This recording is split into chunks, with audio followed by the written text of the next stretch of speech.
10. Atticus was feeble, he was nearly 50. When Jem and I asked him why he was so old, he said he got started late, which we felt reflected upon his abilities and manliness. He was much older than the parents of our school contemporaries, and there was nothing Jem or I could say about him when our classmates said, "My father." Jem was football crazy. Atticus was never too tired to play keep away, but when Jem wanted to tackle him, Atticus would say, "I'm too old for that, son." Our father didn't do anything. He worked in an office, not in a drugstore. Atticus did not drive a dump truck for the county, he was not the sheriff, he did not farm, work in a garage, or do anything that could possibly arouse the admiration of anyone. Besides that, he wore glasses. He was nearly blind in his left eye, and said left eyes were the tribal curse of the Finches. Whenever he wanted to see something well, he turned his head and looked from his right eye. He did not do the things our schoolmates' fathers did. He never went hunting, he did not play poker or fish or drink or smoke. He sat in the living room and read. With these attributes, however, he would not remain as inconspicuous as we wished him to. That year, the school buzzed with talk about him defending Tom Robinson, none of which was complimentary. After my bout with Cecil Jacobs, when I committed myself to a policy of cowardice, word got around that Scout Finch wouldn't fight anymore, her daddy wouldn't let her. This was not entirely correct, I wouldn't fight publicly for Atticus, but the family was private ground. I would fight anyone from a third cousin upwards tooth and nail. Francis Hancock, for example, knew that. When he gave us our air rifles, Atticus wouldn't teach us to shoot. Uncle Jack instructed us in the rudiments thereof. He said Atticus wasn't interested in guns. Atticus said to Jem one day, "I'd rather you shot at tin cans in the backyard, but I know you'll go after birds.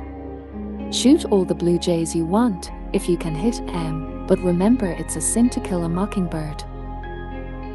That was the only time I ever heard Atticus say it was a sin to do something. And I asked Miss Mordy about it. "Your father's right," she said. "Mockingbirds don't do one thing but make music for us to enjoy. They don't eat up people's gardens, don't nest in corn cribs, they don't do one thing but sing their hearts out for us. That's why it's a sin to kill a mockingbird. Miss Mordy, this is an old neighborhood, ain't it? Been here longer than the town?" "No, I mean the folks on our street are all old. Jem and Miss the only children around here. Mrs. Dubose is close unto 100 and Miss Rachel's old, and so are you and Atticus." "I don't call 50 very old," said Miss Mordy tartly. "Not being wheeled around yet, am I? Neither's your father. But I must say Providence was kind enough to burn down that old mausoleum of mine. I'm too old to keep it up." "Maybe you're right, Jean Louise, this is a settled neighborhood. You've never been around young folks much, have you?" "Yes'm, at school. I mean young grown-ups. You're lucky, you know. You and Jem have the benefit of your father's age. If your father was 30, you'd find life quite different." "I sure would. Atticus can't do anything." "You'd be surprised," said Miss Mordy. "There's life in him yet." "What can he do?" "Well, he can make some bodies will so airtight can't anybody meddle with it." "Shoot." "Well, did you know he's the best checker player in this town? Why, down at the landing when we were coming up, Atticus Finch could beat everybody on both sides of the river." "Good Lord, Miss Mordy, Jem and me beat him all the time." "It's about time you found out it's because he lets you. Did you know he can play a Jew's harp?" This modest accomplishment served to make me even more ashamed of him. "Well," she said. "Well, what, Miss Mordy?" "Well, nothing. Nothing, it seems, with all that you'd be proud of him. Can't everybody play a Jew's harp?" Now keep out of the way of the carpenters. You'd better go home, I'll be in my azaleas and can't watch you. Plank might hit you. I went to the backyard and found Jim plugging away at a tin can, which seemed stupid with all the blue jays around. I returned to the front yard and busied myself for 2 hours erecting a complicated breastworks at the side of the porch, consisting of a tire, an orange crate, the laundry hamper, the porch chairs, and a small US flag Jim gave me from a popcorn box. When Atticus came home to dinner, he found me crouched down aiming across the street. "What are you shooting at?" "Miss Mordy's rear end." Atticus turned and saw my generous target bending over her bushes. He pushed his hat to the back of his head and crossed the street. "Mordy," he called, "I thought I'd better warn you. You're in considerable peril." Miss Mordy straightened up and looked toward me. She said, "Atticus, you are a devil from hell." When Atticus returned, he told me to break camp. "Don't you ever let me catch you pointing that gun at anybody again," he said. I wished my father was a devil from hell. I sounded out Calpurnia on the subject. "Mr. Finch. Why, he can do lots of things." "Like what?" I asked. Calpurnia scratched her head. "Well, I don't rightly know," she said.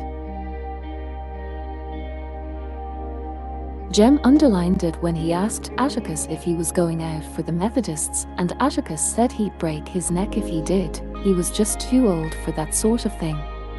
The Methodists were trying to pay off their church mortgage and had challenged the Baptists to a game of touch football.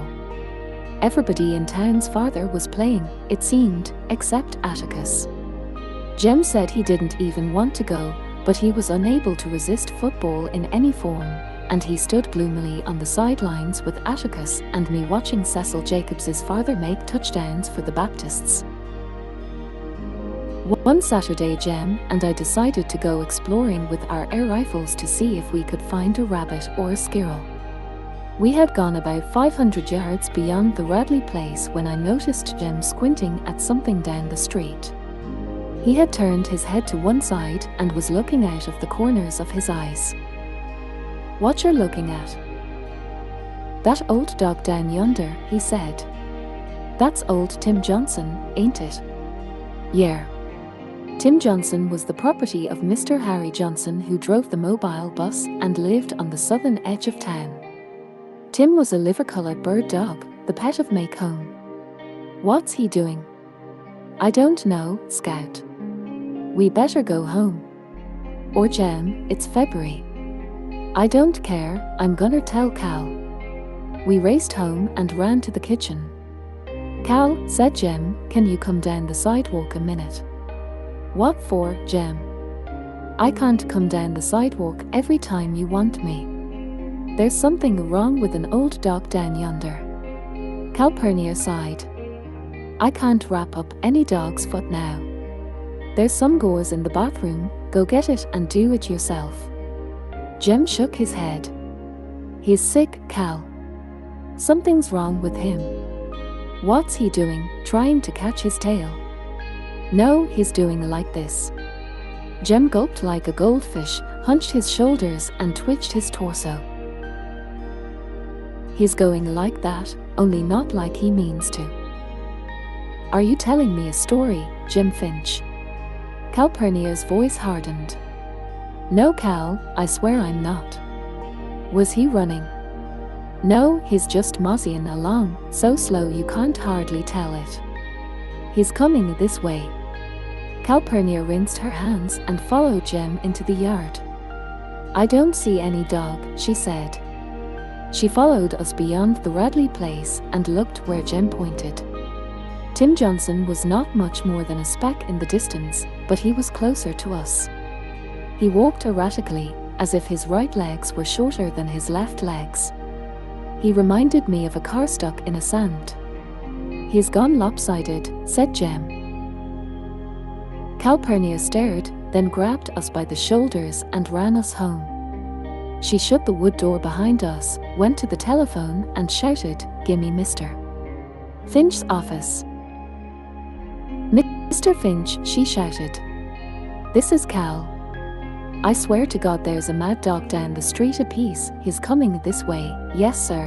He's Mr. Finch. I declare he is. Old Tim Johnson." "Yes, sir. Yes, sir. Yes." She hung up and shook her head when we tried to ask her what Atticus had said.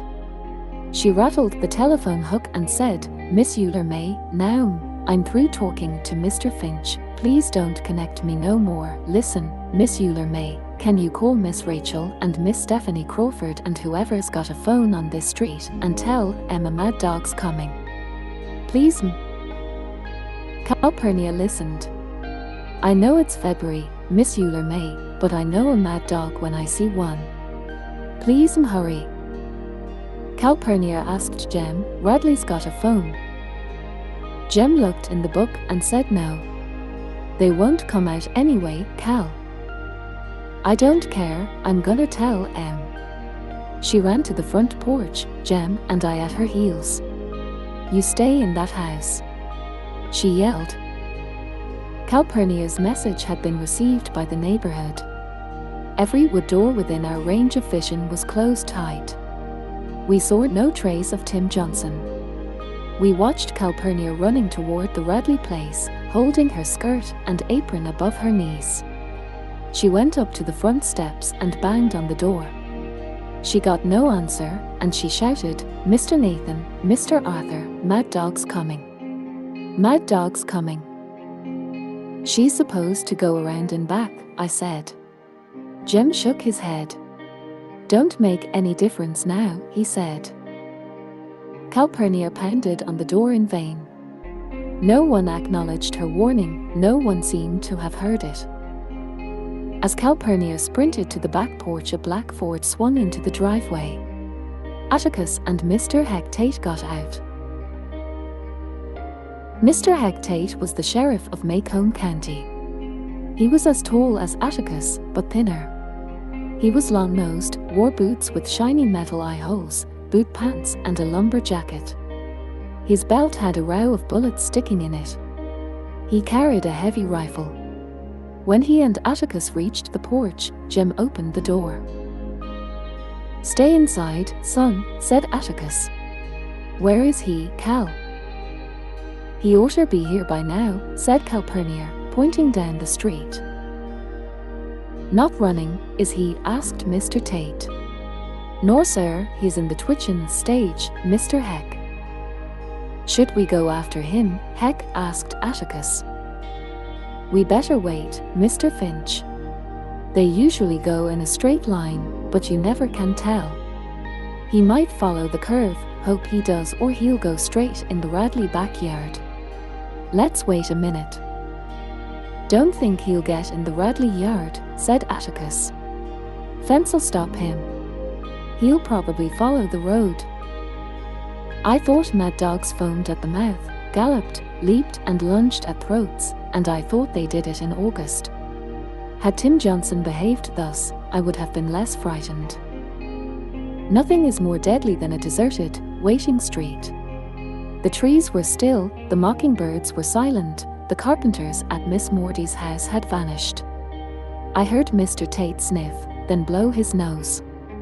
I saw him shift his gun to the crook of his arm. I saw Miss Stephanie Crawford's face framed in the glass window of her front door.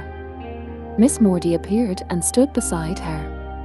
Atticus put his foot on the rung of a chair and rubbed his hand slowly down the side of his thigh. "There he is," he said softly. Tim Johnson came into sight, walking dazedly in the inner rim of the curve parallel to the Radley house. "Look at him," whispered Jem. Mr. Heck said they walked in a straight line. "He can't even stay in the road." "He looks more sick than anything," I said. "Let anything get in front of him, and he'll come straight at it." Mr. Tate put his hand to his forehead and leaned forward. "He's got it all right, Mr. Finch." Tim Johnson was advancing at a snail's pace, But he was not playing or sniffing at foliage. He seemed dedicated to one course and motivated by an invisible force that was inching him toward us. We could see him shiver like a horse shedding flies. His jaw opened and shut. He was Aliced, but he was being pulled gradually toward us. "He's looking for a place to die," said Jem. Mr. Tate turned around. "He's far from dead, Jem. He hasn't got started yet." Tim Johnson reached the side street that ran in front of the Radley place, and what remained of his poor mind made him pause and seem to consider which road he would take. He made a few hesitant steps and stopped in front of the Radley gate. Then he tried to turn around, but was having difficulty. Atticus said, "He's within range, heck. You better get him before he goes down the side street. Lord knows who's around the corner. Go inside, Cal." Calpurnia opened the screen door, latched it behind her, then unlatched it and held onto the hook. She tried to block Jem and me with her body, but we looked out from beneath her arms. "Take him, Mr. Finch." Mr. Tate handed the rifle to Atticus, Jem, and I nearly fainted. "Don't waste time, heck," said Atticus. "Go on. Mr. Finch, this is a one-shot job." Atticus shook his head vehemently. "Don't just stand there, heck. He won't wait all day for you. For God's sake, Mr. Finch, look where he is. Miss and you go straight into the Radley house. I can't shoot that well and you know it. I haven't shot a gun in 30 years. Mr. Tate almost threw the rifle at Atticus. "I'd feel mighty comfortable if you did now," he said. In a fog, Jem and I watched our father take the gun and walk out into the middle of the street. He walked quickly, but I thought he moved like an underwater swimmer. Time had slowed to a nauseating crawl. When Atticus raised his glasses, Calpurnia murmured, "Sweet Jesus, help him," and put her hands to her cheeks. Atticus pushed his glasses to his forehead. They slipped down, and he dropped them in the street. In the silence, I heard them crack. Atticus rubbed his eyes and chin. We saw him blink hard. In front of the Radley gate, Tim Johnson had made up what was left of his mind. He had finally turned himself around to pursue his original course up our street. He made 2 steps forward, then stopped and raised his head. We saw his body go rigid. With movements so swift they seemed simultaneous, Atticus's hand yanked a ball-tipped lever as he brought the gun to his shoulder. The rifle cracked. Tim Johnson leaped, flopped over and crumpled on the sidewalk in a brown and white heap. He didn't know what hit him. Mr. Tate jumped off the porch and ran to the Radley place. He stopped in front of the dog, squatted, turned around and tapped his finger on his forehead above his left eye. "You were a little to the right, Mr. Finch," he called. "Always was," answered Atticus. "If I had my druthers I'd take a shotgun." He stooped and picked up his glasses, ground the broken lenses to powder under his heel, and went to Mr. Tate and stood looking down at Tim Johnson. Doors opened one by one, and the neighborhood slowly came alive. Miss Mordy walked down the steps with Miss Stephanie Crawford. Jem was paralyzed. I pinched him to get him moving, but when Atticus saw us coming he called, "Stay where you are." When Mr. Tate and Atticus returned to the yard, Mr. Tate was smiling. "I'll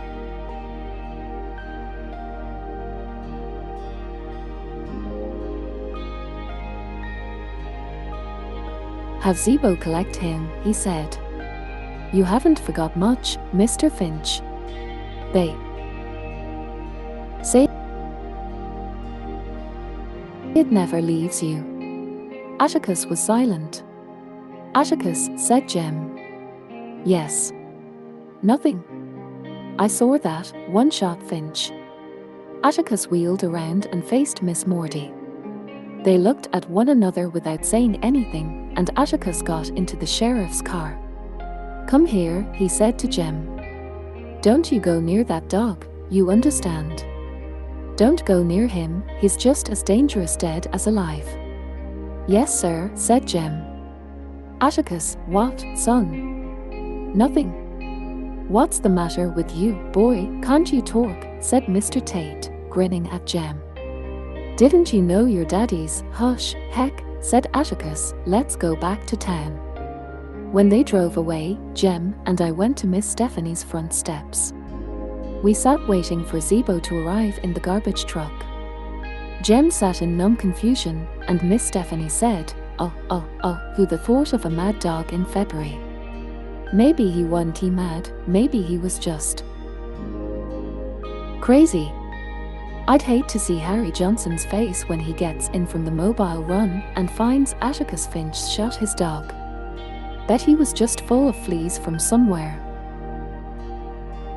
Miss Mordy said Miss Stephanie'd be singing a different tune if Tim Johnson was still coming up the street, that they'd find out soon enough. They'd send his head to Montgomery. Jem became vaguely articulate. Do you see him, Scout? Do you see him just standing there? And all of a sudden he just relaxed all over, and it looked like that gun was a part of him, and he did it so quick, like. I have to aim for 10 minutes before I can hit something. Miss Mordy grinned wickedly. Well now, Miss Jean Louise, she said, still think your father can't do anything? Still ashamed of him? No, I said meekly. Forgot to tell you the other day that besides playing the Jew's harp, Atticus Finch was the deadest shot in Macomb County in his time. Dead shot, echoed Jem. That's what I said, Jim Finch. Guess you'll change your tune now. The very idea, didn't you know his nickname was all one shot when he was a boy? Why, down at the landing when he was coming up, if he shot 15 times and hit 14 doves he'd complain about wasting ammunition. He never said anything about that, Jim muttered. Never said anything about it, did he?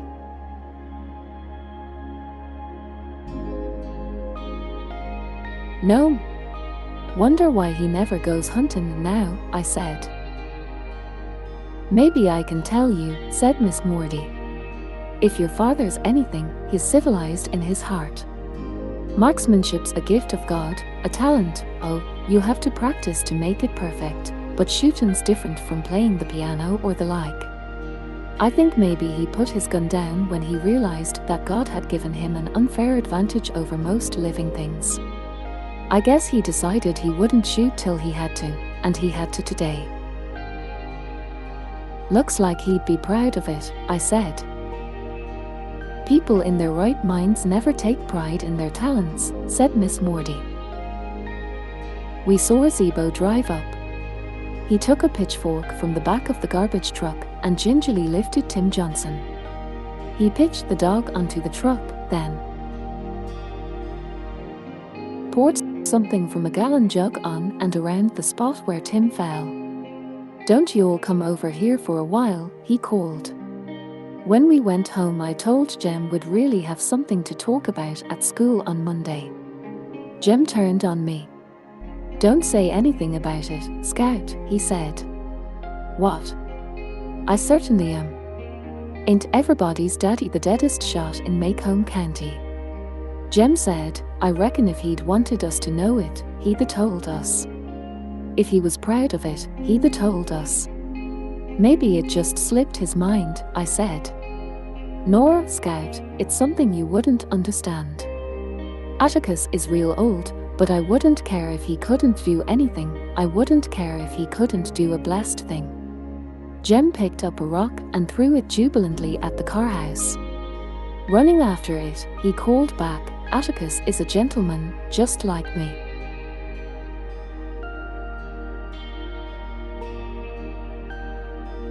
"11. When we were small, Jem and I confined our activities to the southern neighborhood, but when I was well into the second grade at school and tormenting Boo Radley became pass, the business section of Macomb drew us frequently up the street past the real property of Mrs. Henry Lafayette Dubose. It was impossible to go to town without passing her house unless we wished to walk a mile out of the way. Previous minor encounters with her left me with no desire for more, but Jem said I had to grow up sometime. Mrs. Dubose lived alone except for a Negro girl in constant attendance, 2 doors up the street from us in a house with steep front steps and a dog-trot hall. She was very old. She spent most of each day in bed and the rest of it in a wheelchair. It was rumored that she kept a CSA pistol concealed among her numerous shawls and wraps. Jem and I hated her. If she was on the porch when we passed, we would be raked by her wrathful gaze, subjected to ruthless interrogation regarding our behavior, and given a melancholy prediction on what we would amount to when we grew up, which was always nothing. We had long ago given up the idea of walking past her house on the opposite side of the street. That only made her raise her voice and let the whole neighborhood in on it. We could do nothing to please her. If I said as sunnily as I could, "Hey, Mrs. Dubose," I would receive for an answer, "Don't you say hey to me, you ugly girl. You say good afternoon, Mrs. Dubose." She was vicious. Once she heard Jem refer to our father as Atticus, and her reaction was apoplectic. Besides being the sassiest, most disrespectful mutts who ever passed her way, we were told that it was quite a pity our father had not remarried after our mother's death. A lovelier lady than our mother never lived, she said, and it was heartbreaking the way Atticus Finch let her children run wild. I did not remember our mother, but Jem did. He would tell me about her sometimes, and he went livid when Mrs. Dubose shot us this message. Jem, having survived Boo Radley, a mad dog, and other terrors, had concluded that it was cowardly to stop at Miss Rachel's front steps and wait, and had decreed that we must run as far as the post office corner each evening to meet Atticus coming from work. Countless evenings Atticus would find Jem furious at something Mrs. Dubose had said when we went by. "Easy does it, son," Atticus would say. "She's an old lady and she's ill. You just hold your head high and be a gentleman. Whatever she says to you, it's your job not to let her make you mad." Jem would say she must not be very sick, she hollered so. When the 3 of us came to her house, Atticus would sweep off his hat, wave gallantly to her and say, "Good evening, Mrs. Dubose. You look like a picture this evening."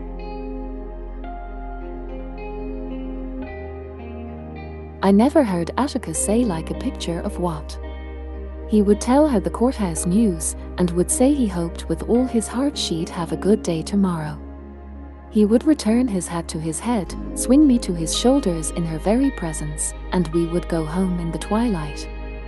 It was times like these when I thought my father, who hated guns and had never been to any wars, was the bravest man who ever lived. The day after Jem's 12th birthday, his money was burning up his pockets, so we headed for town in the early afternoon. Jem thought he had enough to buy a miniature steam engine for himself and a twirling baton for me. I had long had my eye on that baton. It was at V.J. Elmer's. It was bedecked with sequins and tinsel. It cost 17 cents. It was then my burning ambition to grow up and twirl with the Macomb County High School band. Having developed my talent to where I could throw up a stick and almost catch it coming down, I had caused Calpurnia to deny me entrance to the house every time she saw me with a stick in my hand. I felt that I could overcome this defect with a real baton, and I thought it generous of Jem to buy one for me. Mrs. Dubose was stationed on her porch when we went by. "Where are you two going at this time of day?" she shouted. "Playing hooky, I suppose. I'll just call up the principal and tell him." She put her hands on the wheels of her chair and executed a perfect right face. Or it's Saturday, Mrs. Dubose, said Jem. "Makes no difference if it's Saturday," she said obscurely. "I wonder if your father knows where you are." "Mrs. Dubose, we've been going to town by ourselves since we were this high. Jem placed his hand palm down about 2 feet above the sidewalk. "Don't you lie to me," she yelled. "Gerard, Morty Atkinson told me you broke down her Scuppernong arbor this morning. She's going to tell your father, and then you'll wish you never saw the light of day. If you aren't sent to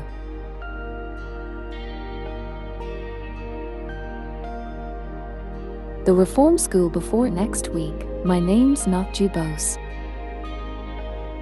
Jem, who hadn't been near Miss Morty's Scuppernong arbor since last summer, and who knew Miss Morty wouldn't tell Atticus if he had, issued a general denial. "Don't you contradict me," Mrs. Dubose bawled. "And you," she pointed an arthritic finger at me, "what are you doing in those overalls? You should be in a dress and camisole, young lady.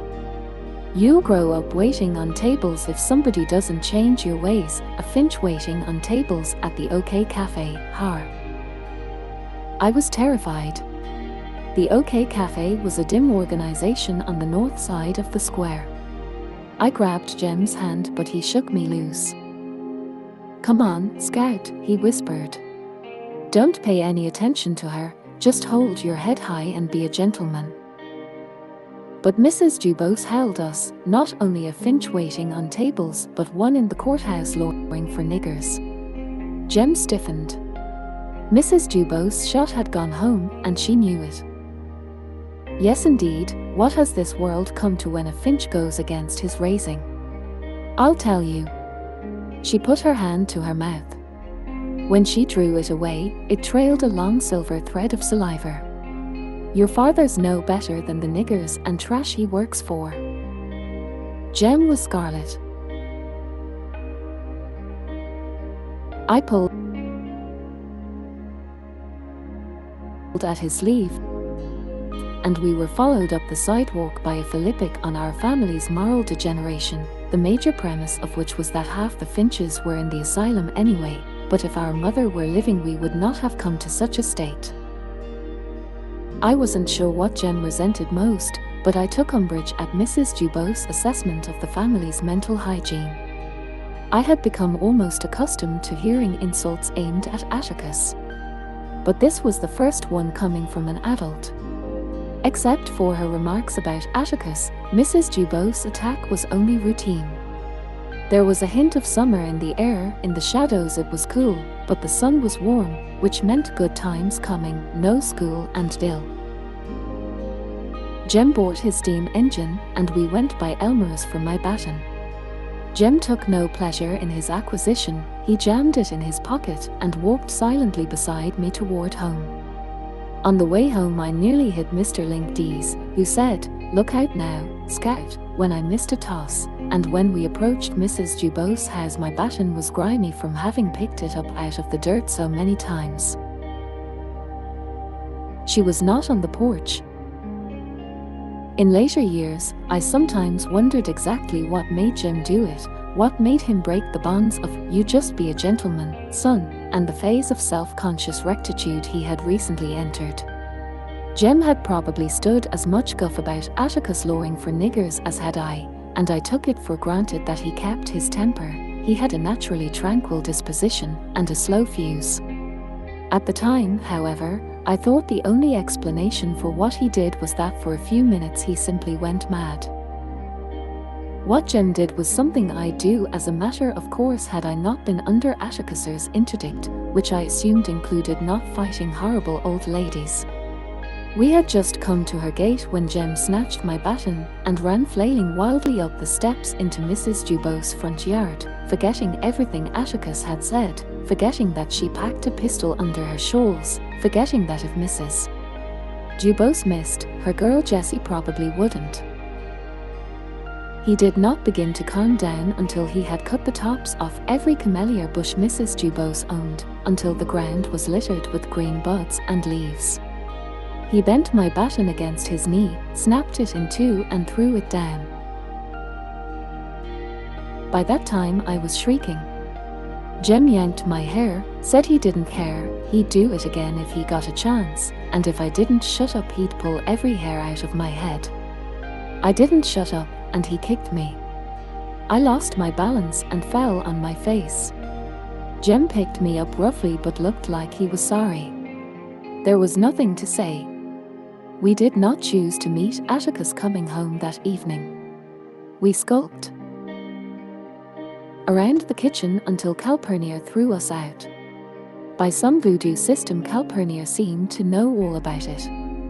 She was a less than satisfactory source of palliation, but she did give Jem a hot biscuit and butter which he tore in half and shared with me. It tasted like cotton. We went to the living room.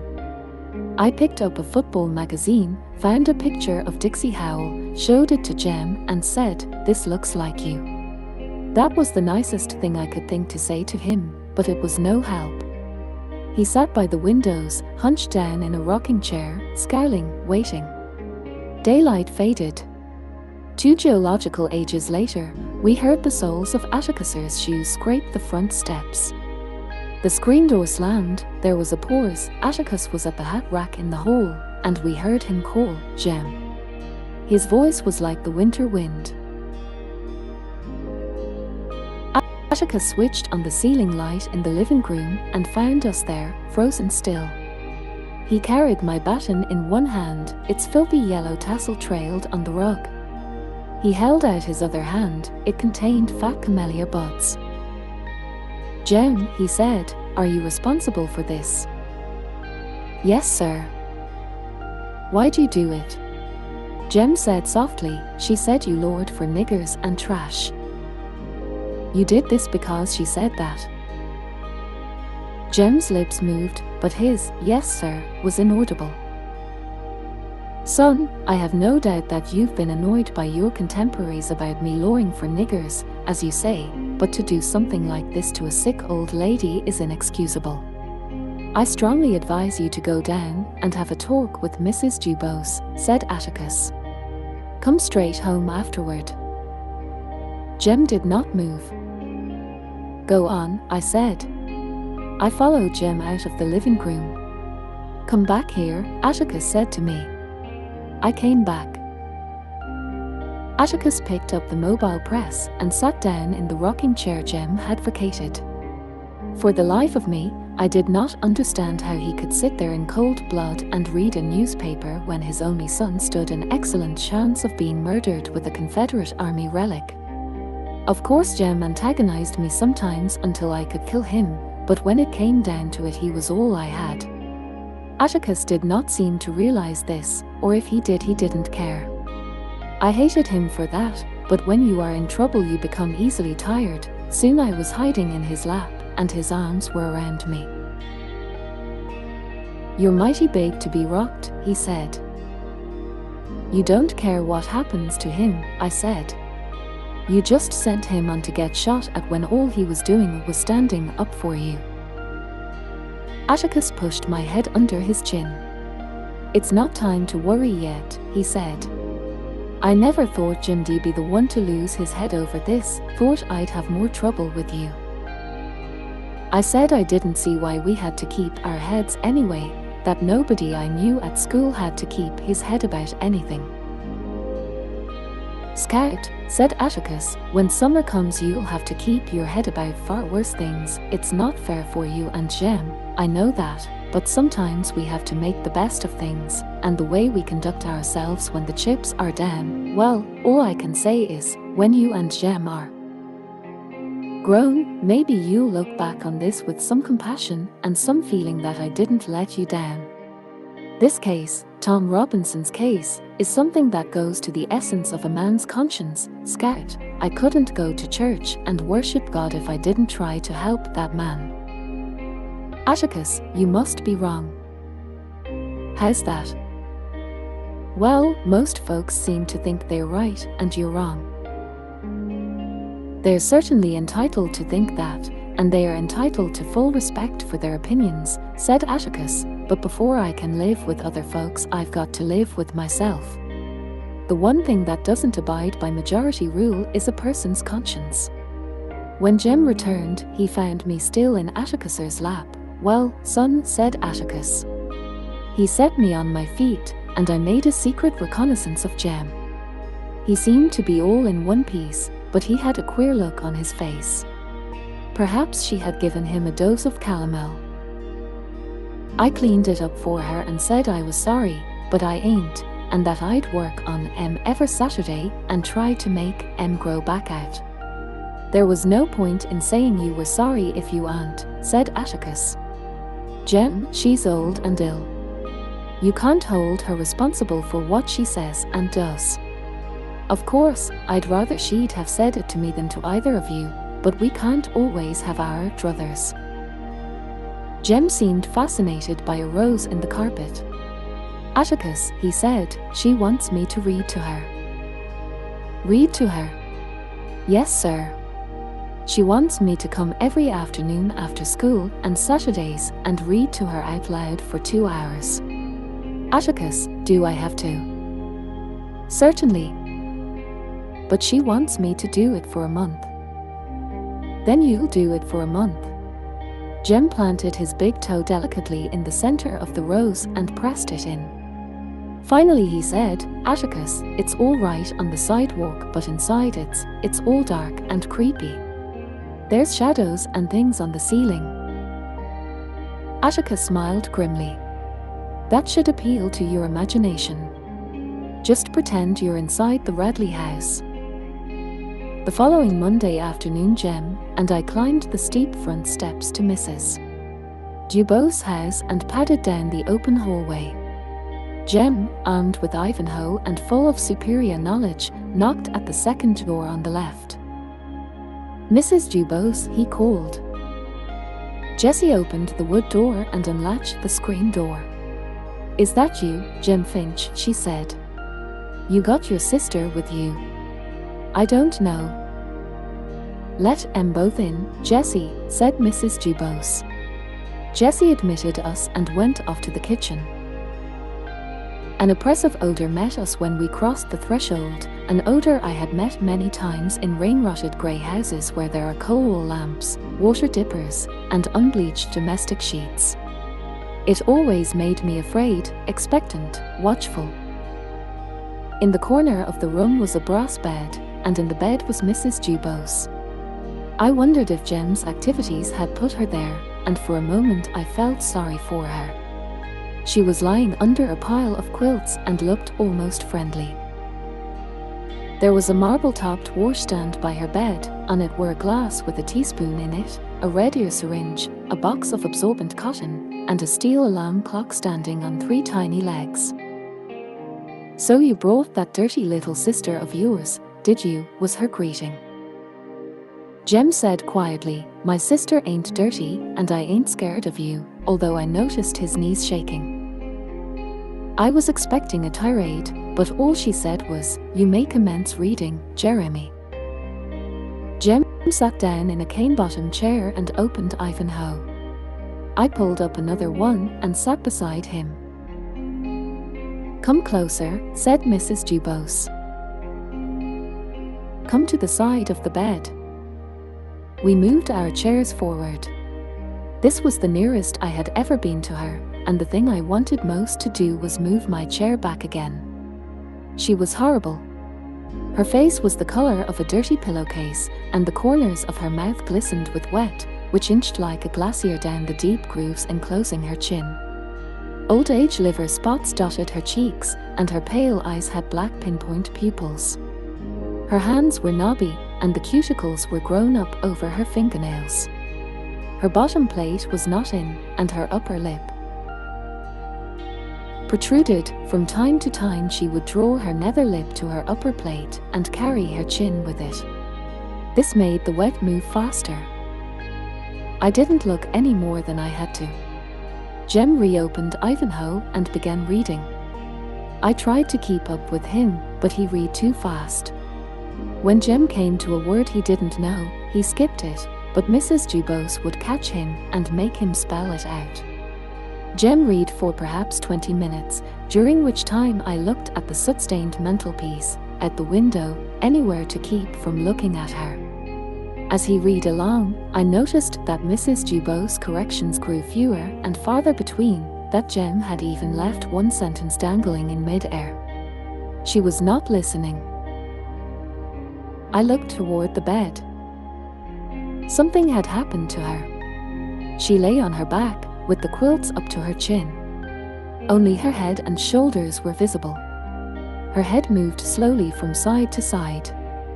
From time to time she would open her mouth wide, and I could see her tongue undulate faintly. Cords of saliva would collect on her lips, she would draw them in, then open her mouth again. Her mouth seemed to have a private existence of its own. It worked separate and apart from the rest of her, out and in, like a clam hole at low tide. Occasionally it would say, "PT," like some viscous substance coming to a boil. I pulled Jem's sleeve. He looked at me, then at the bed.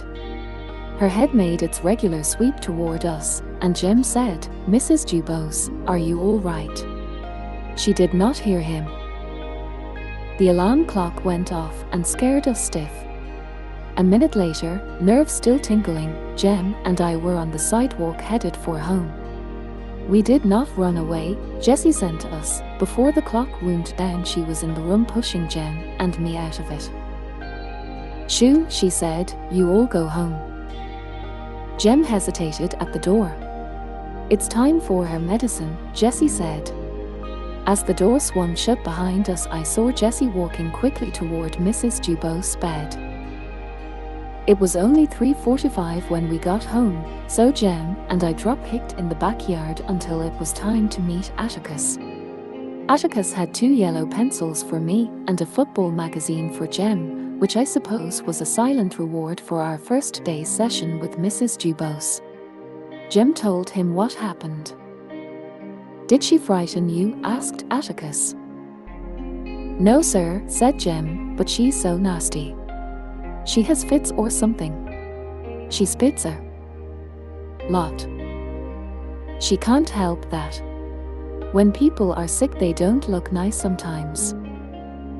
"She scared me," I said. Atticus looked at me over his glasses. "You don't have to go with Jem, you know." The next afternoon at Mrs. Dubose was the same as the first, and so was the next, until gradually a pattern emerged. Everything would begin normally, that is, Mrs. Dubose would hound Jem for a while on her favourite subjects, her camellias and our father's nigger-loving propensities. She would grow increasingly silent, then go away from us. The alarm clock would ring, Jessie would shoo us out, and the rest of the day was ours. "Atticus," I said one evening, "what exactly is a nigger lover?" Atticus's face was grave. "Has somebody been calling you that?" "No sir, Mrs. Dubose calls you that. She warms up every afternoon calling you that. Francis called me that last Christmas, that's where I first heard it." "Is that the reason you jumped on him?" asked Atticus. "Yes sir." "Then why are you asking me what it means?" I tried to explain to Atticus that it wasn't so much what Francis said that had infuriated me as the way he had said it. It was like he'd said snot-nose or something. "Scout," said Atticus, "nigger lover is just one of those terms that don't mean anything, like snot-nose. It's hard to explain, ignorant, trashy people use it when they think somebody's favoring Negroes over and above themselves. It slipped into usage with some people like ourselves when they want a common, ugly term to label somebody." "You aren't really a nigger lover, then, are you?" "I certainly am. I do my best to love everybody. I'm hard put, sometimes, baby. It's never an insult to be called what somebody thinks is a bad name. It just shows you how poor that person is, it doesn't hurt you. So don't let Mrs. Dubose get you down. She has enough troubles of her own."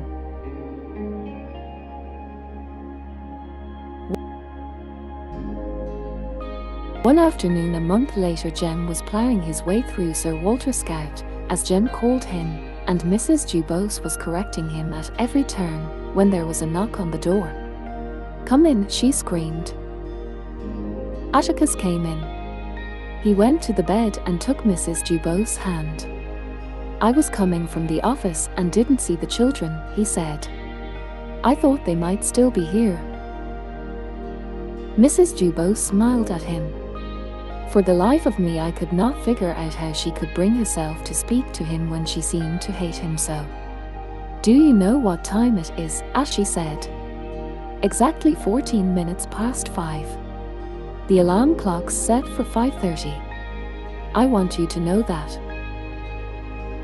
It suddenly came to me that each day we had been staying a little longer at Mrs. Dubose, that the alarm clock went off a few minutes later every day, and that she was well into one of her fits by the time it sounded.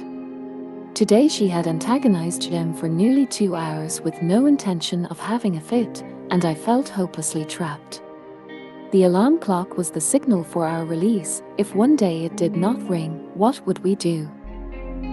"I have a feeling that Jem's reading days are numbered," said Atticus.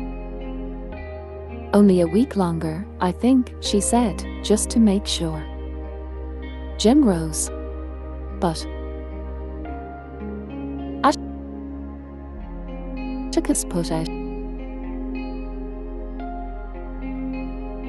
his hand and Jem was silent. On the way home, Jem said he had to do it just for a month, and the month was up, and it wasn't fair. "Just one more week, son," said Atticus. "No," said Jem. "Yes," said Atticus. The following week found us back at Mrs. Dubose. The alarm clock had ceased sounding, but Mrs. Dubose would release us with, "That'll do," so late in the afternoon Atticus would be home reading the paper when we returned. Although her fits had passed off, she was in every other way her old self. When Sir Walter Scott became involved in lengthy descriptions of moats and castles, Mrs. Dubose would become bored and pick on us. "Jeremy Finch, I told you you'd live to regret tearing up my camellias. You regret it now, don't you?" Jem would say he certainly did. "Thought you could kill my snow on the mountain, did you? Well, Jessie says the top's growing back out. Next time you'll know how to do it right, won't you? You'll pull it up by the roots, won't you?" Jem would say he certainly would. "Don't you mutter at me, boy. You hold up your head and say yes. Don't guess you feel like holding it up, though, with your father what he is." Jem's chin would come up, and he would gaze at Mrs. Dubose with a face devoid of resentment. Through the weeks he had cultivated an expression of polite and detached interest, which he would present to her in answer to her most blood-curdling inventions. At last the day came. When Mrs. Dubose said, "That'll do," one afternoon, she added, "And that's all. Good day to you." It was over. We bounded down the sidewalk on a spree of sheer relief, leaping and howling. That spring was a good one. The days grew longer and gave us more playing time.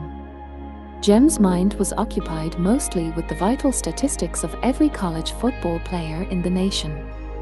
Every night Atticus would read us the sports pages of the newspapers.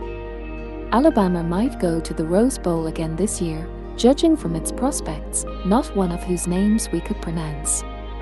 Atticus was in the middle of Windy Seaton's column one evening when the telephone rang. He answered it, then went to the hat rack in the hall. "I'm going down to Mrs. Dubose for a while," he said. "I won't be long." But Atticus stayed away until long past my bedtime. When he returned he was carrying a candy box. Atticus sat down in the living room and put the box on the floor beside his chair. "What'd she want?" asked Jem. We had not seen Mrs. Dubose for over a month. She was never on the porch anymore when we passed. "She's dead, son," said Atticus. "She died a few minutes ago." "Oh," said Jem. Well is right," said Atticus. "She's not suffering anymore. She was sick for a long time. Son, didn't you know what her fits were?" Jem shook his head. "Mrs. Dubose was a morphine addict," said Atticus. "She took it as a painkiller for years. The doctor put her on it. She'd have spent the rest of her life on it and died without so much agony, but she was too contrary. "Sir," said Jem. "Atticus said, just before your escapade she called me to make her will." Dr. Reynolds told her she had only a few months left. Her business affairs were in perfect order, but she said, "There's still one thing out of order." What was that? Jem was perplexed. She said she was going to leave this world beholden to nothing and nobody. Jem, when you're sick as she was, it's all right to take anything to make it easier, but it wasn't all right for her. She said she meant to break herself of it before she died, and that's what she did. Jem said, "You mean that's what her fits were?" "Yes, that's what they were. Most of the time you were reading to her, I doubt if she heard a word you said. Her whole mind and body were concentrated on that alarm clock. If you hadn't fallen into her hands, I'd have made you go read to her anyway. It may have been some distraction. There was another reason." "Did she die free?" asked Jem. "As the mountain air," said Atticus. "She was conscious to the last, almost." "Conscious," he smiled, "and cantankerous. She still disapproved heartily of my doings, and said I'd probably spend the rest of my life bailing you out of jail. She had Jessie fix you this box." Atticus reached down and picked up the candy box. He handed it to Jem. Jem opened the box. Inside, surrounded by wads of damp cotton, was a white, waxy, perfect camellia. It was a snow on the mountain. Jem's eyes nearly popped out of his head. Old hell devil," he screamed, flinging it down. "Why can't she leave me alone?" In a flash Atticus was up and standing over him. Jem buried his face in Atticus's shirt front. "Sh-h," he said. "I think that was her way of telling you, everything's all right now, Jem, everything's all right. You know, she was a great lady."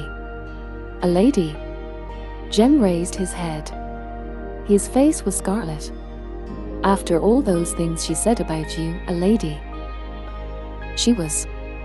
She had her own views about things, a lot different from mine. Maybe, son, I told you that if you hadn't lost your head I'd have made you go read to her. I wanted you to see something about her. I wanted you to see what real courage is, instead of getting the idea that courage is a man with a gun in his hand. It's when you know you're licked before you begin, but you begin anyway, and you see it through no matter what. You rarely win, but sometimes you do. Mrs. Dubose won all 98 pounds of her. According to her views, she died beholden to nothing and nobody. She was the bravest person I ever knew." Jem picked up the candy box and threw it in the fire. He picked up the camellia, and when I went off to bed I saw him fingering the white petals. Atticus was reading the paper.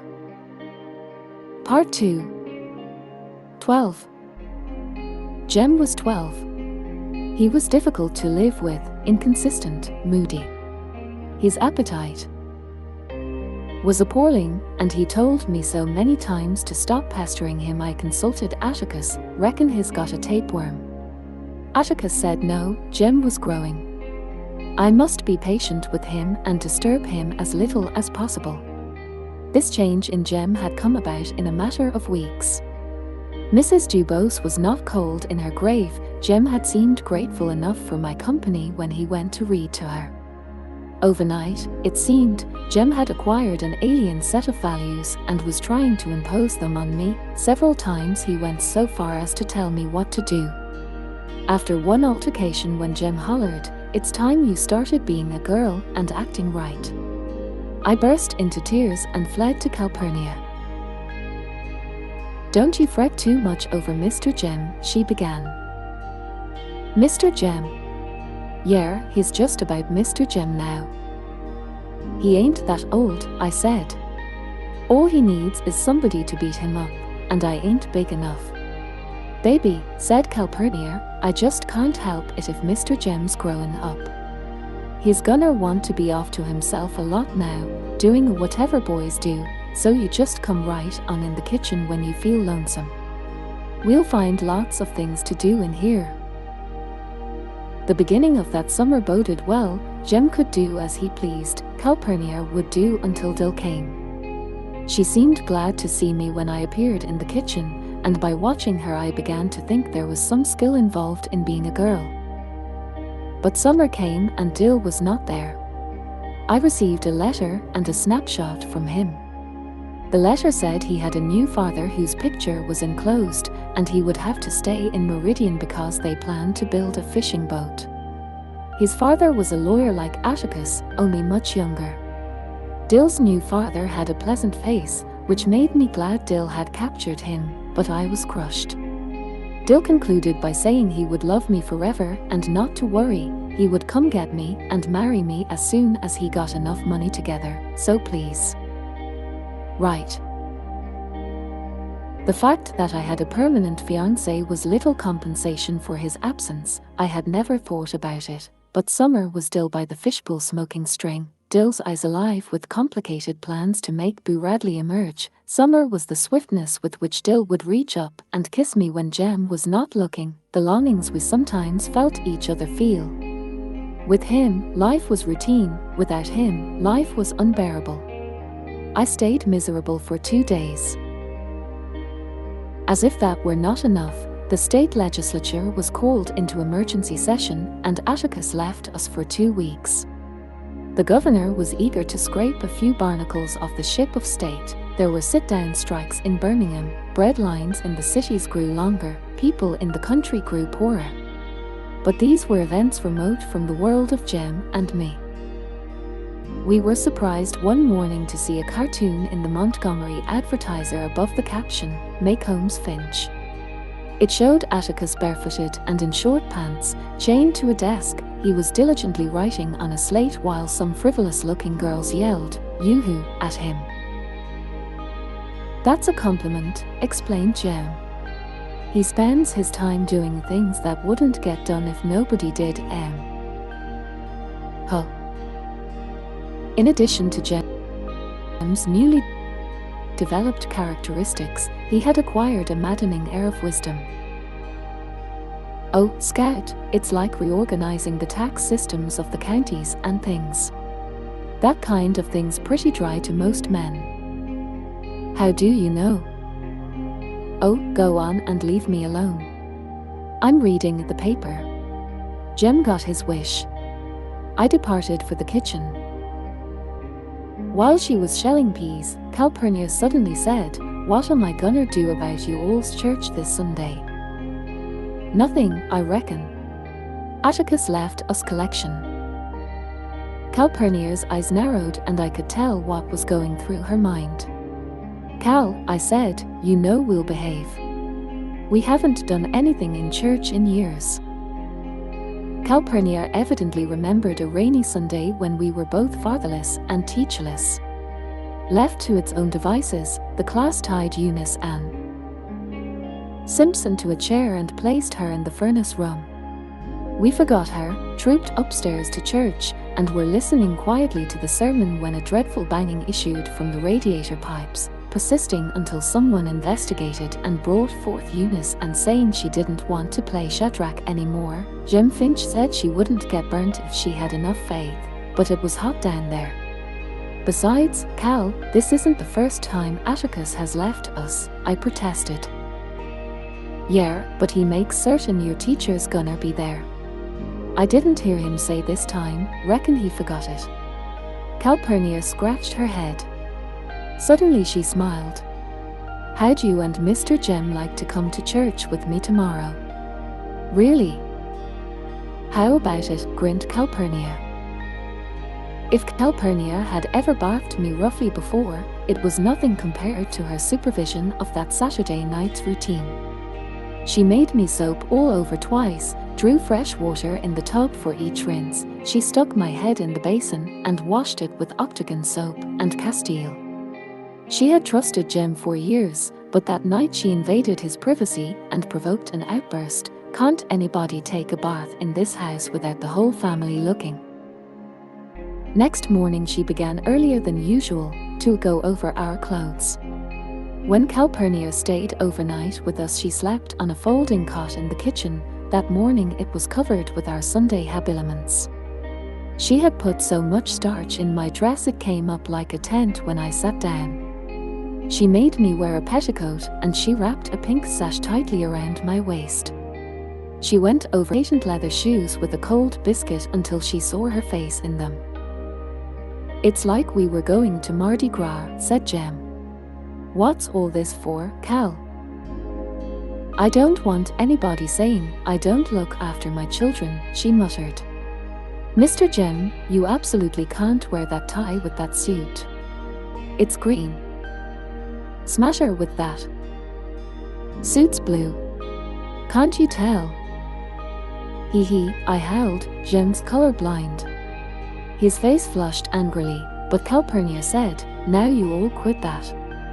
You're gonna go to First Purchase with smiles on your faces." First Purchase African ME Church was in the quarters outside the southern town limits, across the old sawmill tracks.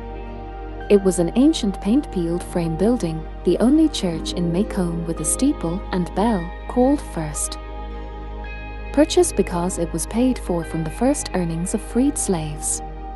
Negroes worshipped in it on Sundays, and white men gambled in it on weekdays.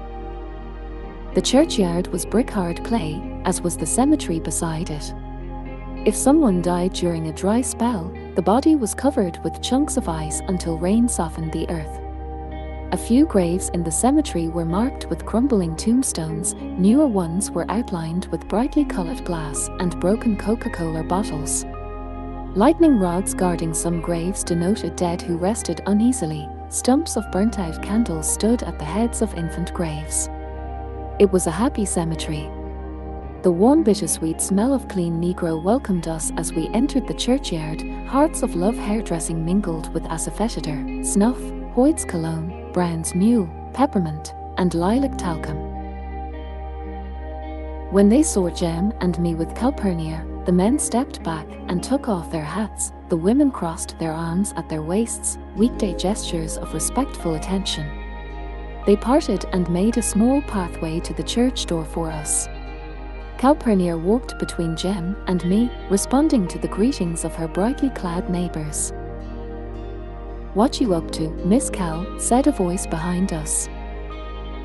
Calpurnia's hands went to our shoulders and we stopped and looked around. Standing in the path behind us was a tall Negro woman. Her weight was on one leg. She rested her left elbow in the curve of her hip, pointing at us with upturned palm. She was bullet-headed with strange almond-shaped eyes, straight nose, and an Indian bow mouth. She seemed 7 feet high. I felt Calpurnia's hand dig into my shoulder. "What you want, Leela?" she asked, in tones I had never heard her use.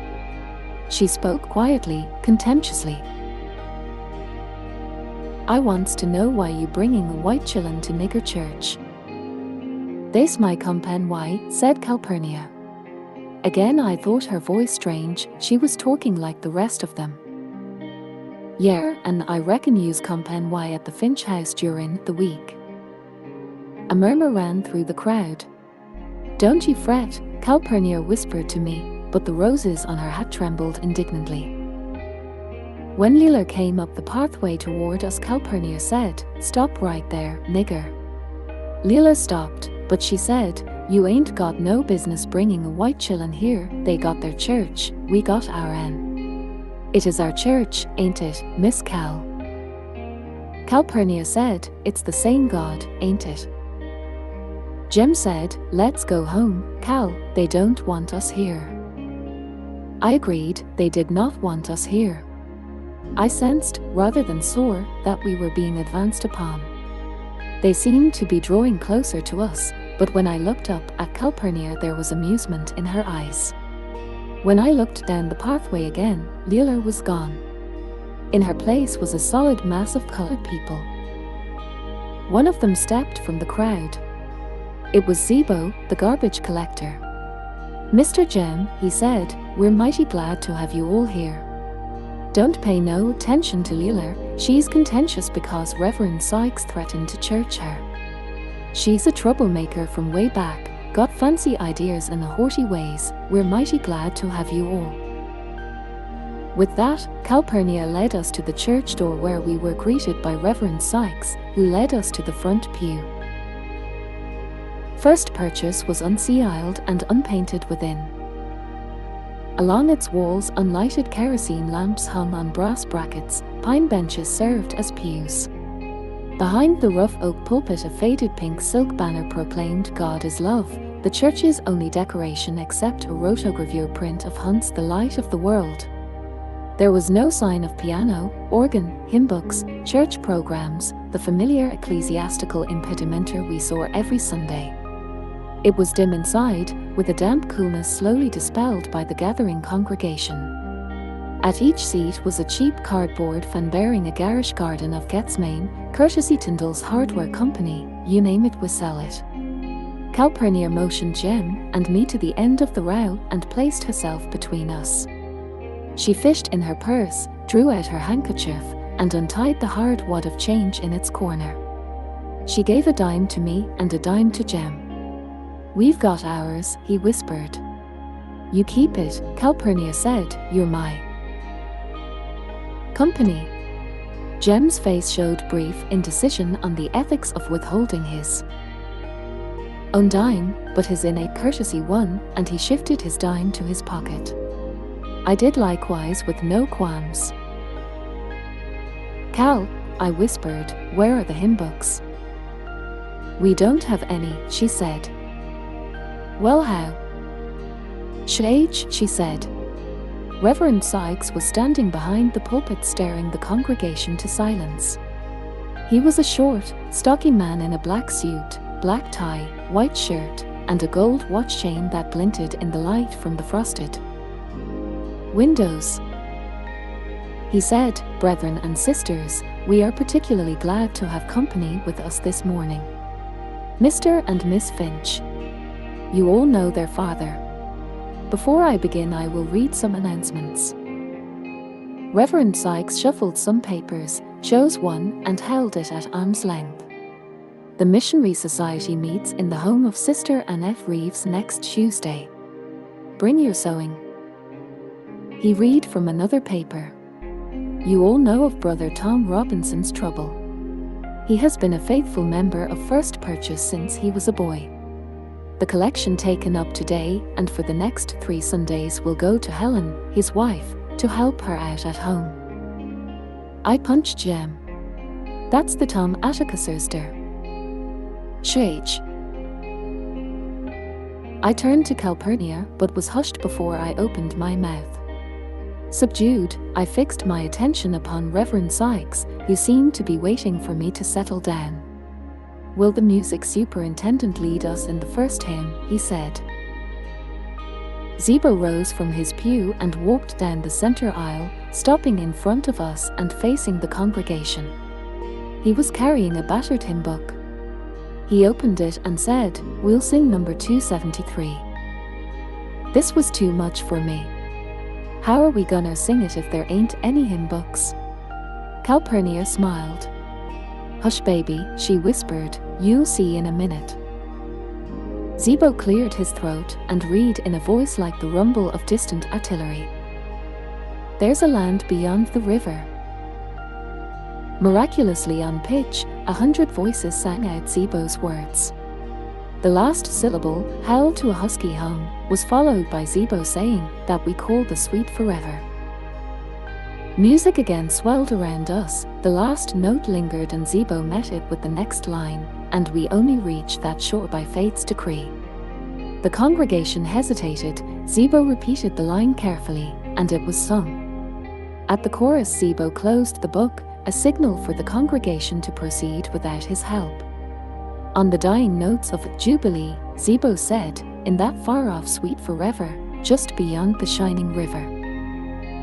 Line for line, voices followed in simple harmony until the hymn ended in a melancholy murmur. I looked at Jem, who was looking at Zebo from the corners of his eyes. I didn't believe it either, but we had both heard it. Reverend Sykes then called on the Lord to bless the sick and the suffering, a procedure no different from our church practice, except Reverend Sykes directed the deity's attention to several specific cases. His sermon was a forthright denunciation of sin, an austere declaration of the motto on the wall behind him. He warned his flock against the evils of heady brews, gambling, and strange women. Bootleggers caused enough trouble in the quarters, but women were worse. Again, as I had often met it in my own church, I was confronted with the impurity of women doctrine that seemed to preoccupy all clergymen. Jem and I had heard the same sermon Sunday after Sunday, with only one exception. Reverend Sykes used his pulpit more freely to express his views on individual lapses from grace. Jim Hardy had been absent from church for 5 Sundays, and he wasn't sick. Constance Jackson had better watch her ways. She was in grave danger for quarreling with her neighbours. She had erected the only spite fence in the history of the quarters. Reverend Sykes closed his sermon. He stood beside a table in front of the pulpit and requested the morning offering, a proceeding that was strange to Jem and me. One by one, the congregation came forward and dropped nickels and dimes into a black enameled coffee can. Jem and I followed suit and received a soft thank you, as our dimes clinked. To our amazement, Reverend Sykes emptied the can onto the table and raked the coins into his hand. He straightened up and said, "This is not enough, we must have $10. The congregation stirred. "You all know what it's for. Helen can't leave those children to work while Tom's in jail.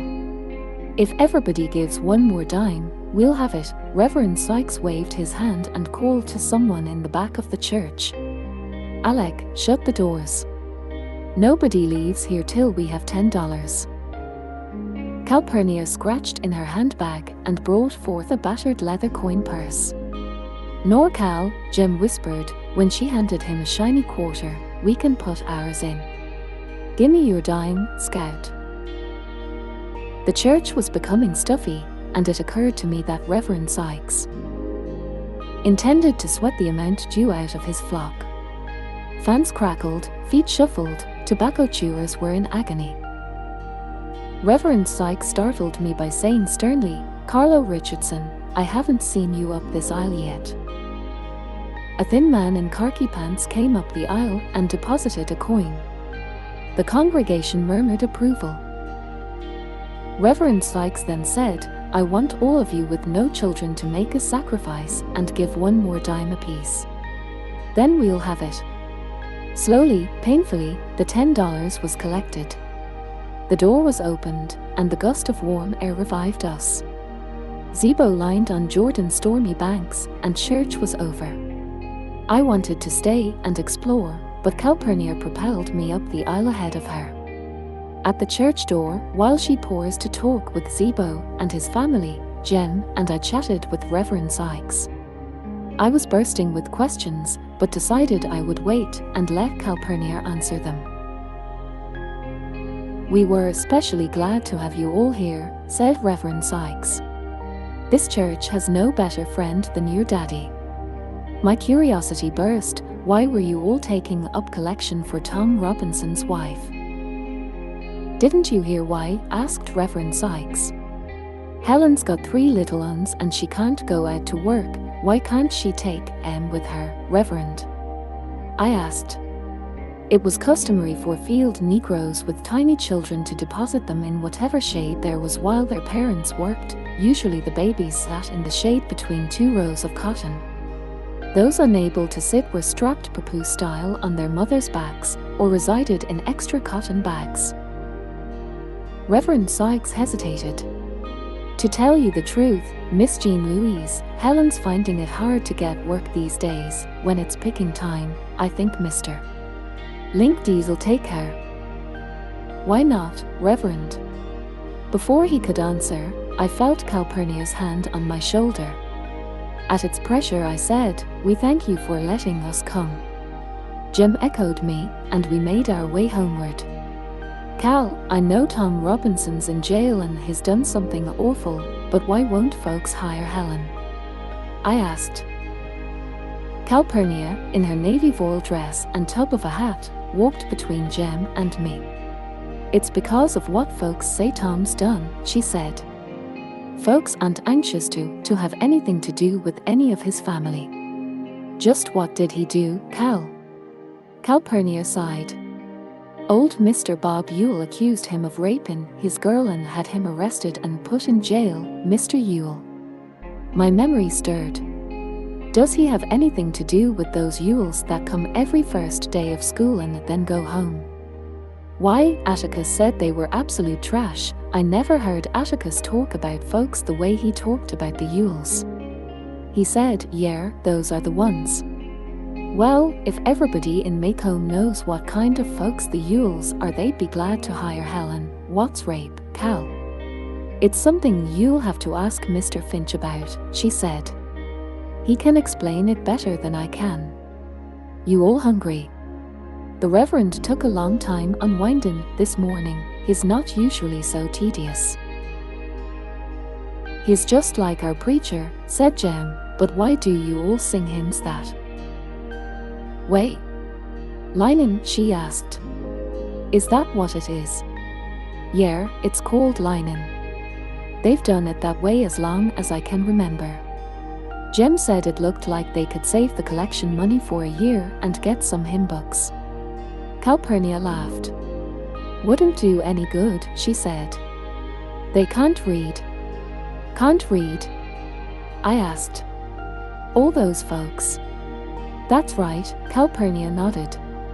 "Can't but about for folks in first purchase read. I'm one of 'em. "Where do you go to school?" Cal asked Jem. "Nowhere." "Let's see now, who taught me my letters?" "It was Miss Mordy Atkinson's aunt, old Miss Bufford." "Are you that old?" "I'm older than Mr. Finch, even." Calpurnia grinned. "Not sure how much, though." We started remembering one time, trying to figure out how old I was. I can remember back just a few years more and he can, so I'm not much older. When you take off the fact that men can't remember as well as women. "What's your birthday, Cal?" "I just have it on Christmas. It's easier to remember that way. I don't have a real birthday." "But Cal," Jem protested, "you don't look even near as old as Atticus." "Colored folks don't show their ages so fast," she said. "Maybe because they can't read." "Cal, did you teach Zebo?" "Yeah, Mr. Jem.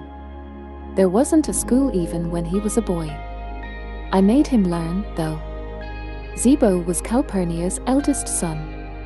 If I had ever thought about it, I would have known that Calpurnia was of mature years. Zebo had half-grown children, but then I had never thought about it.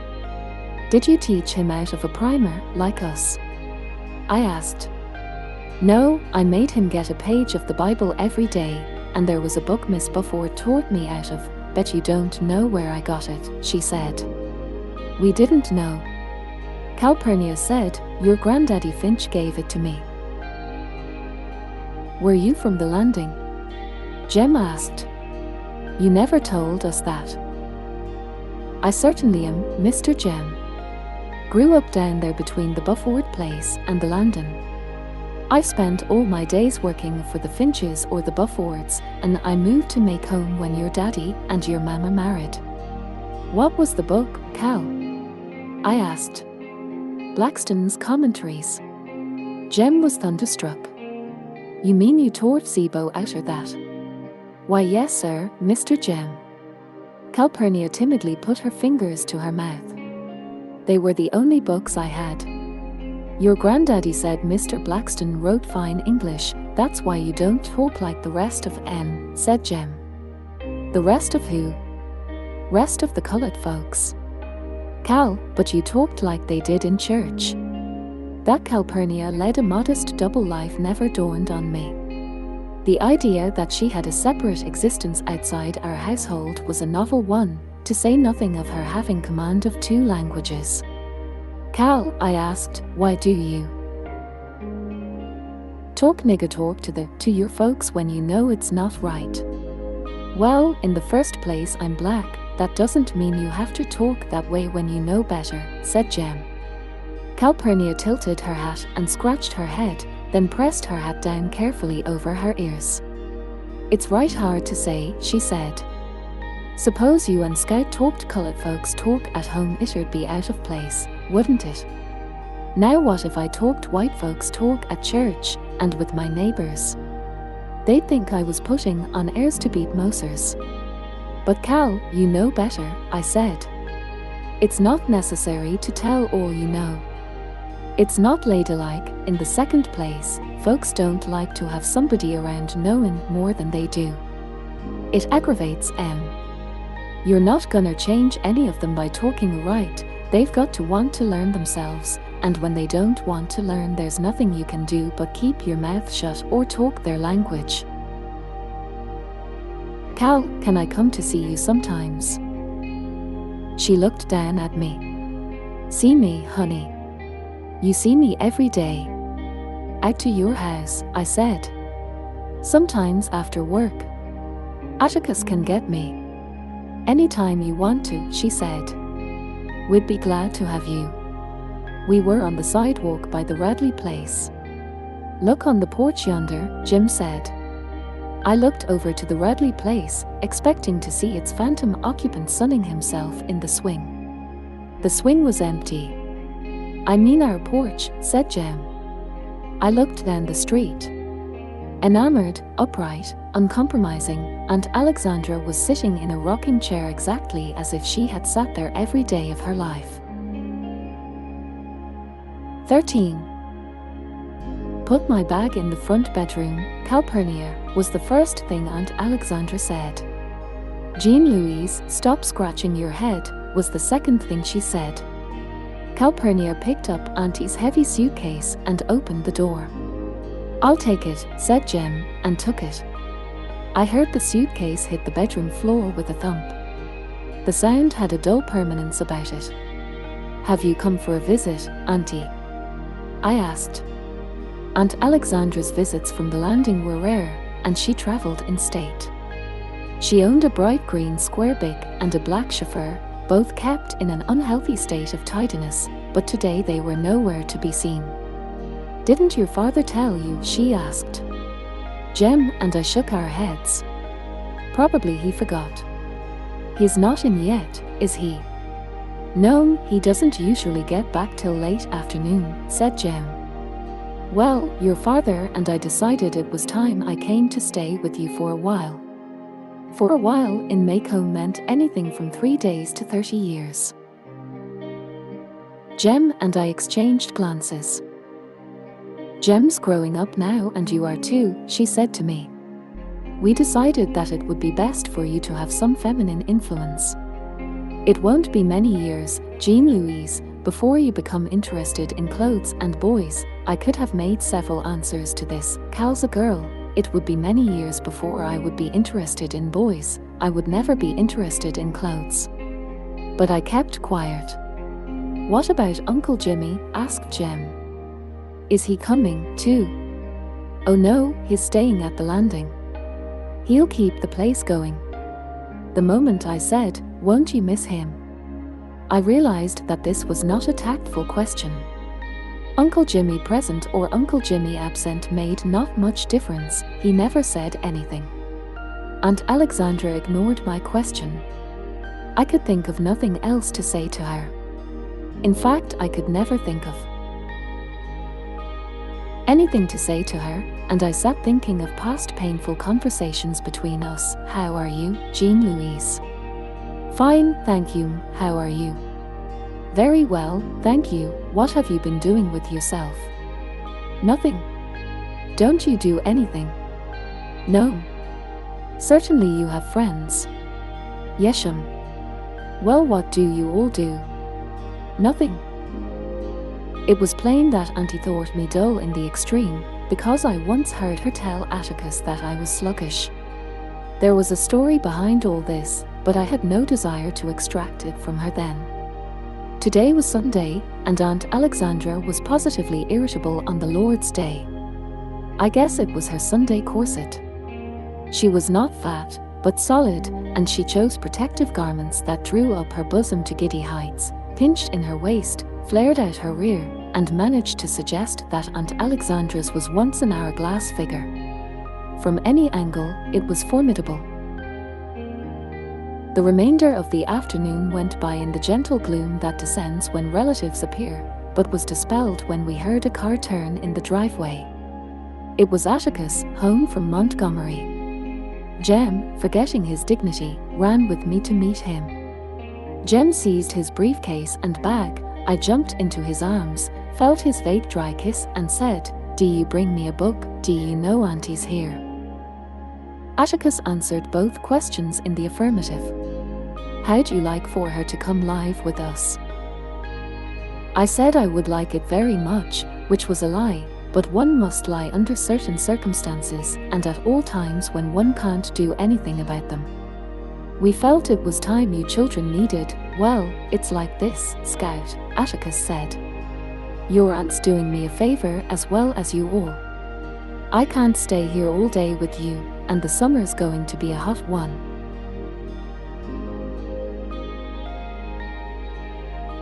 "Yes, sir," I said, not understanding a word he said. I had an idea, however, that Aunt Alexandra's appearance on the scene was not so much Atticus's doing as hers. Auntie had a way of declaring what is best for the family, and I suppose her coming to live with us was in that category. Maycomb welcomed her. Miss Maudie Atkinson baked a lane cake so loaded with shinny it made me tight. Miss Stephanie Crawford had long visits with Aunt Alexandra, consisting mostly of Miss Stephanie shaking her head and saying, Miss Rachel next door had Auntie over for coffee in the afternoons, and Mr. Nathan Radley went so far as to come up in the front yard and say he was glad to see her. When she settled in with us and life resumed its daily pace, Aunt Alexandra seemed as if she had always lived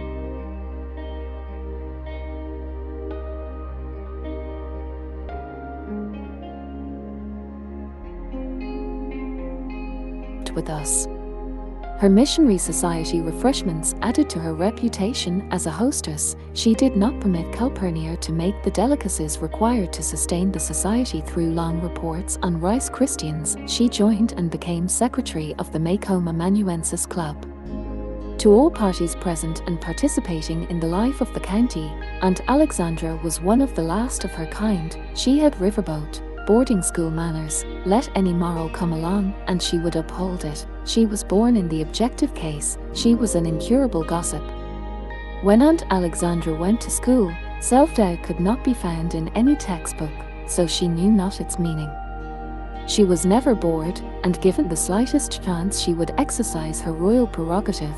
She would arrange, advise, caution, and warn. She never let a chance escape her to point out the shortcomings of other tribal groups to the greater glory of our own, a habit that amused Jim rather than annoyed him. Auntie better watch how she talks, scratch most folks in Maycomb, and they're kin to us.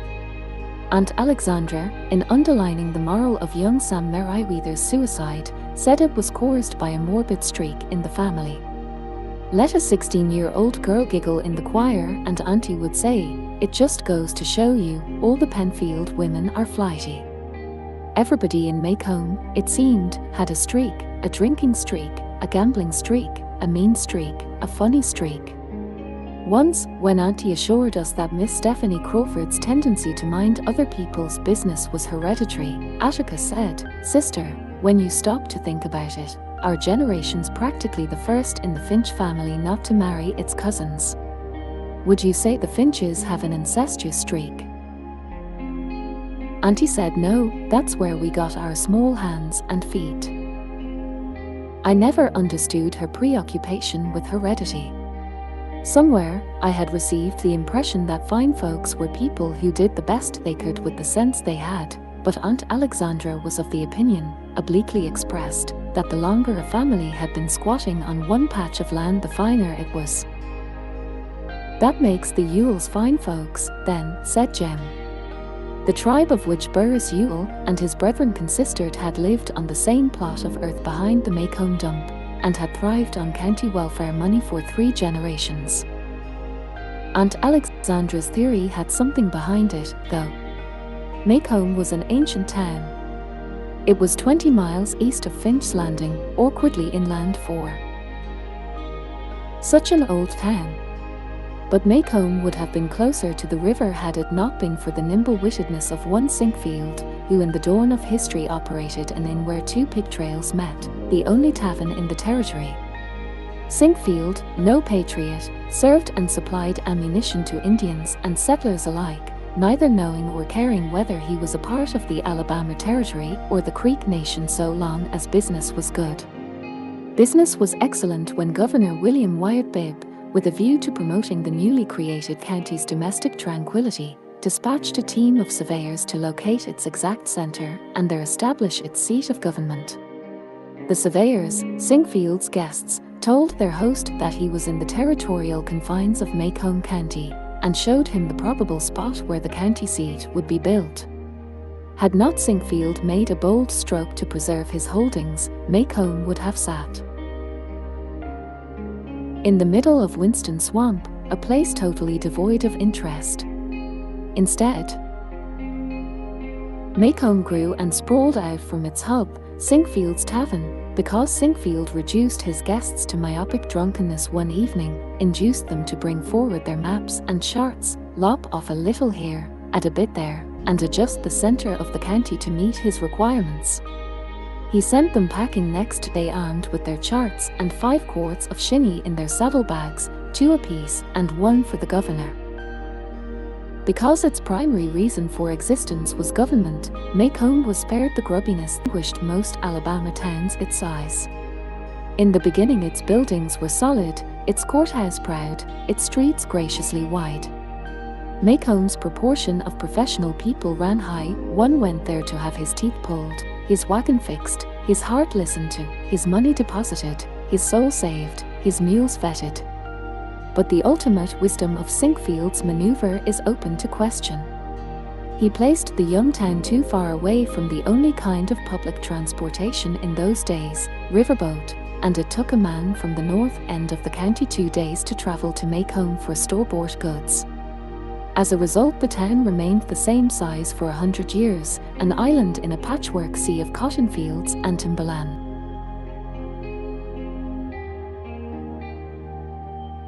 Although Maycomb was ignored during the war between the states, Reconstruction rule and economic ruin forced the town to grow. It grew inward. New people so rarely settled there, the same families married the same families until the members of the community looked faintly alike. Occasionally someone would return from Montgomery or Mobile with an outsider, but the result caused only a ripple in the quiet stream of family resemblance. Things were more or less the same during my early years. There was indeed a caste system in Maycomb, but to my mind it worked this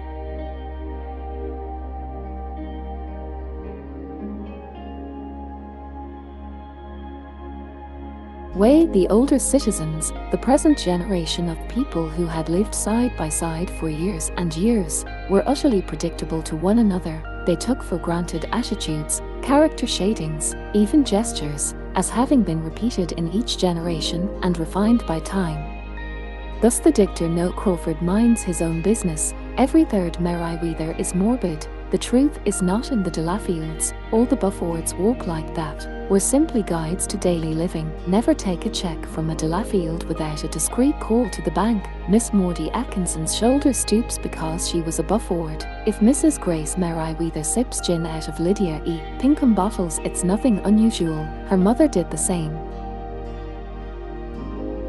Aunt Alexandra fitted into the world of Maycomb like a hand into a glove, but never into the world of Jem and me.